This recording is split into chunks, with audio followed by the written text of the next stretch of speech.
தஞ்சை அருகே உள்ள பிரிஸ்ட் பல்கலைக்கழகத்தில் வணிக மற்றும் வணிக பள்ளி மற்றும் இன்ஸ்டிடியூஷன் இன்னோவேஷன் கவுன்சில் சார்பில் வணிகத்தில் சமீபத்திய போக்குகள் குறித்த பன்னாட்டு கருத்தரங்கம் நடைபெற்றது.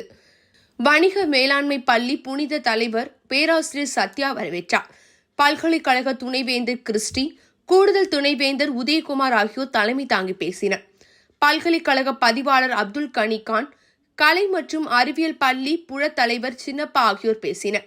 இதில் பாரதிதாசன் பல்கலைக்கழக பேராசிரியர் பாபு, பேராசிரியர் சுவாமிநாதன் மற்றும் தக்சீலா பல்கலைக்கழக பேராசிரியர் முருகமணி, துபாய் ஆடம் இன்ஃபோடெக் நிறுவன தலைமை விற்பனை மேலாளர் சிவகுமார் ஆகியோர் கலந்து கொண்டனர். இதற்கான ஏற்பாடுகளை பேராசிரியர் ராஜேந்திரன் செய்திருந்தார். பேராசிரியர் கருத்தரங்கிற்கு ஒருங்கிணைப்பாளராக செயல்பட்ட கருத்தரங்கில் பல்வேறு கல்லூரிகள் மற்றும் பல்கலைக்கழகத்தை சேர்ந்த மாணவ மாணவிகள், ஆய்வாளர்கள், பேராசிரியர்கள் கலந்து கொண்டனர். முடிவில் பேராசிரியர் திவ்யா நன்றி கூறினார்.